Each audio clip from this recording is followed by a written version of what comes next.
All right, this is lesson 6, the quadratic formula. Our essential question is how can you use the quadratic formula to solve quadratic equations or to predict the nature of their solutions? This is our table of contents. The quadratic formula. So the quadratic formula can be used to solve any quadratic function. So that is the nice thing about it. But there is a formula to it.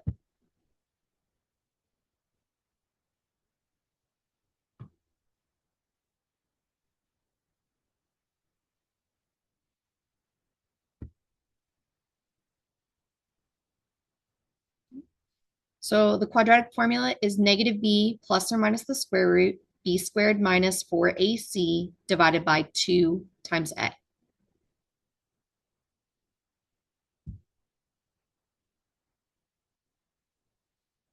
Solve quadratic equations.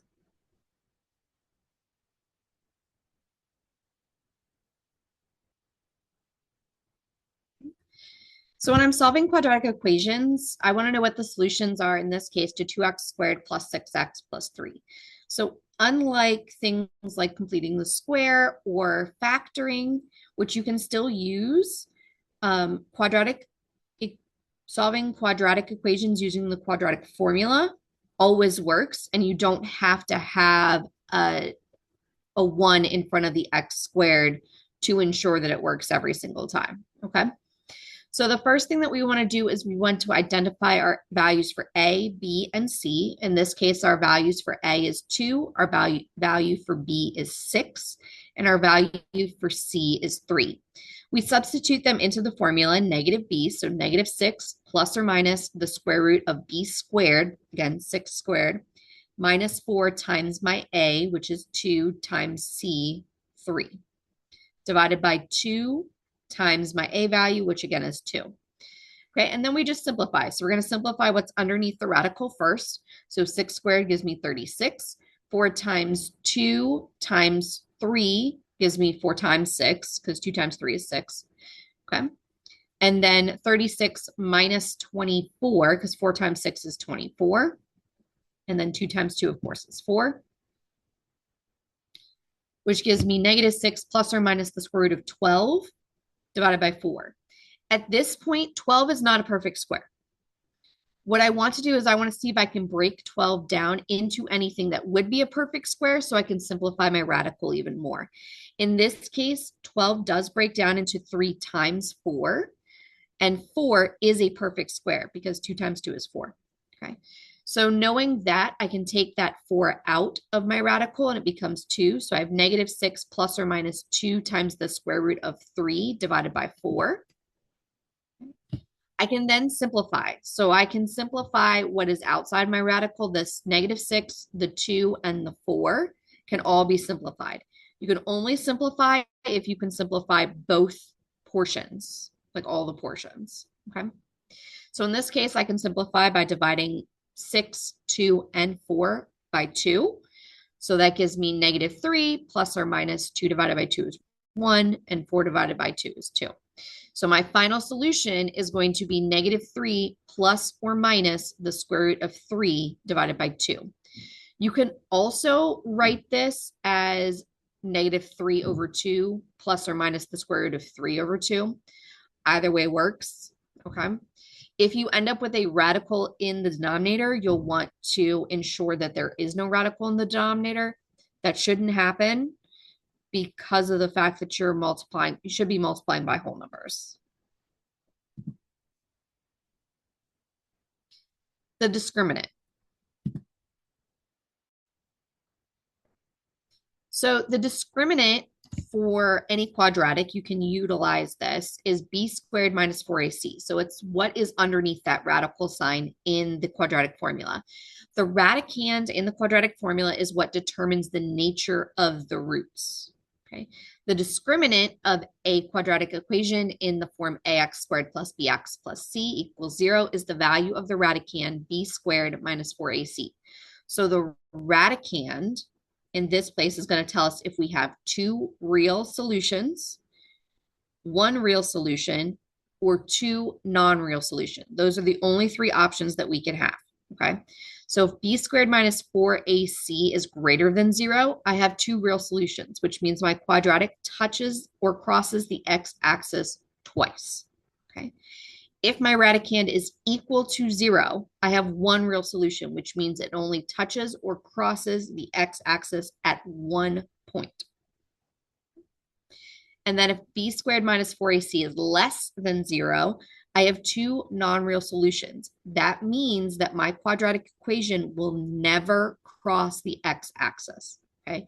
My solutions then for that quadratic equation are going to have an I in them. They're going to have an imaginary number. Identify the number of real number solutions.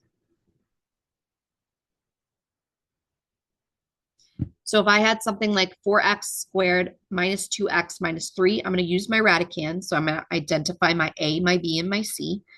So B is -2, so I substitute that value in. A is 4 and C is -3. Notice that I'm using the sign that's right directly in front of that number. So that will determine negative versus positive. Okay, you want to make sure that you include that negative or positive symbol because that will affect what your radicand actually is. So -2 squared gives me 4. 4 times 4, -4 times 4 gives me a -16, times a -3 gives me a +48. So 4 plus 48 is 52. 52 is greater than 0, so there are two real solutions to this problem, which you can see when I graphed 4x squared minus 2x minus 3. So it does cross the axis at two unique points.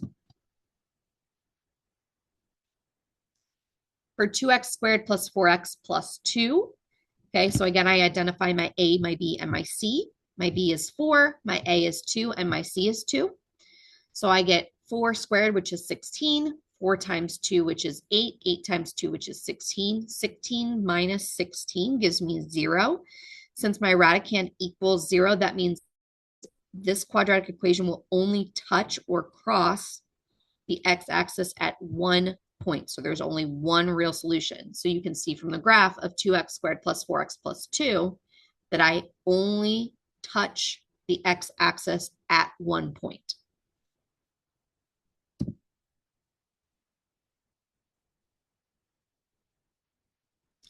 If I have something like 3x squared minus 5x plus 3, again, I'm going to identify my A, my B, and my C. My B is -5, my A is 3, and my C is 3. So I multiply. -5 squared gives me 25. 25 minus 4 times 3 gives me 12. Times 3 gives me 36. So 25 minus 36 gives me a -11. -11 is less than 0. Okay, so that means that this graph will never touch or cross the x-axis. And if I were to solve this, I would get two non-real solutions, which means I would have imaginary numbers in those solutions. You can look at the graph and you can see that the graph never touches or crosses the x-axis. Interpreting the discriminant. Serena is about to serve and tosses a tennis ball straight up into the air. The height, h, of the ball in meters at time t in seconds is given by h of t equals -5t squared plus 5t plus 2. Will the ball reach a height of 4 meters? Okay. So in order to solve this, okay, I'm going to use the discriminant to determine if this is even possible. Okay. So step 1 is to substitute the value of 4 into the equation for the height. So h of t, I'm going to substitute 4 in because I want to know if it will reach 4 meters high. Okay. So I substitute the value of 4 in and I simplify. I want 0 on the one side. Okay. So I get -5x squared plus 5x. 2 minus 4 gives me -2. Okay. Again, I'm going to identify my A, my B, and my C. My A is -5, my B is 5, and my C is -2. I'm going to substitute those values into my discriminant. So I get 5 squared minus 4 times -5 times -2. Then I'm going to simplify. 5 squared is 25. Negative 4 times negative 5 is a positive 20 times negative 2 is a negative 40. 25 minus 40 is negative 15. Negative 15 is less than 0. Since it's less than 0, it will never reach a height of 4 meters because this will not cross the x-axis.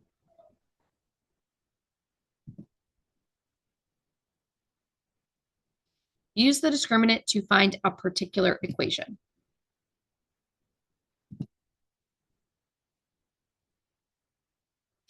What value or values of b will cause 2x squared plus bx plus 18 equals 0 to have one real solution? Okay, so I'm going to identify my a, my b, and my c. I know my a is 2. I don't know what my b is yet because I'm trying to figure that out. And I know my c is 18. Okay.